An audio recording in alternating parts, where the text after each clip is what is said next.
There was never heard that. Have you ever had women? Could a woman make your team, fellas? Have you been updated on that? No, we're having a meeting in an hour. Have a meeting downstairs in 1 hour. Yeah. Mr. President, The standpoint of winning a war is doing pretty well. Yeah. think would happen? I have a plan for everything, but we'll see what happens. We've got a ways to go. They should have, look, they should have made the deal. I had a great deal for them.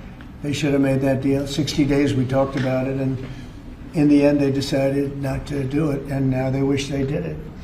And they want to meet, but it's, it's a little late to meet, but they want to meet, and they want to come to the White House. They'll even come to the White House, so we'll see. I may do that. Now, you seem very open to the idea of potentially taking U.S. action. Obviously, you're not going to tell us that. Can you walk us through what contributed to that change, how you got to where you are in making your decision now? Well, I think it started the first night. I mean, that first night was devastating. And it really knocked the one side off, as you know.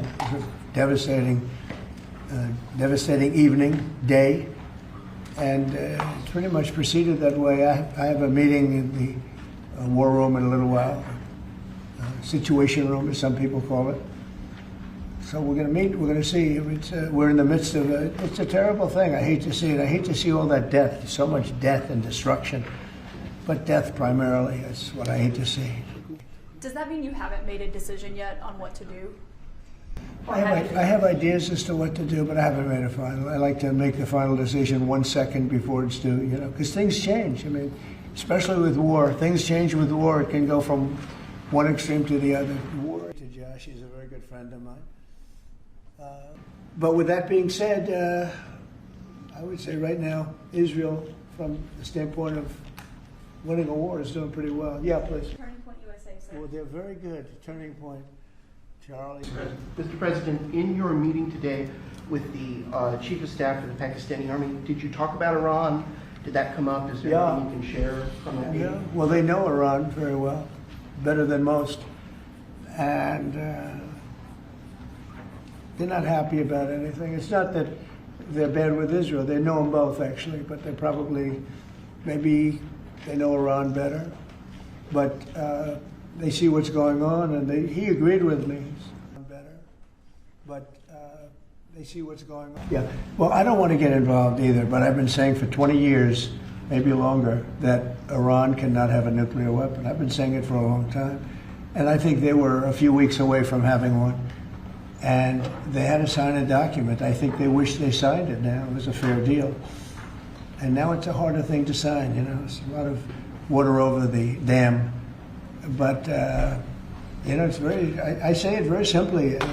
Iran can't have a nuclear weapon. Too much devastation. And they'd use it. I believe they'd use it. Others won't use it, but I believe they'd use it. So that's it. It's very simple as far as I'm concerned. They can't have a nuclear weapon. So happy. There was a deal that two smart people. For the Iran, the possibility of an Iran deal, is the destruction or the dismantling of the Fordow nuclear enrichment center, is that a prerequisite for a deal? Is that a red line for you? No, it's just something that people talk about having. We're the only ones that have the capability to do it, but that doesn't mean I'm going to do it at all. Yeah, we have the best military equipment in the world. You see that with this fight. We have planes that are undetectable, flying around like, nobody's able to see them stealth. You guys want to be stealthy tonight. You can be stealth, you'll never lose, right? But these are incredible planes and weapons. We have the best weapons in the world, by far. Nobody close. And certain countries take advantage of that. Israel has incredible weaponry. So we'll see what happens. I've been asked about it by everybody, but I haven't made a decision. Mr. President, you have to think about that one. You talked earlier today about having daily conversations with Prime Minister Netanyahu. Yeah. How have those conversations weighed on you in terms of getting more involved? He's been lobbying for the U.S. to get more involved. Has that had an impact in kind of your evolution, sir? Look, we talk, and I'd like to see everything done. I would have preferred having just an agreement, a strong agreement, verifiable agreement. But it was such a shame. They were so close. Iran was very close to signing what would have been a very good agreement for them. And maybe that Could still happen, I guess. You know, they do want to come and see us. They want to see me in the White House. That's a big statement, but it's very late.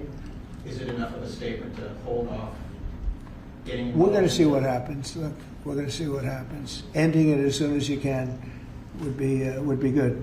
Have you closed the door on meeting with them?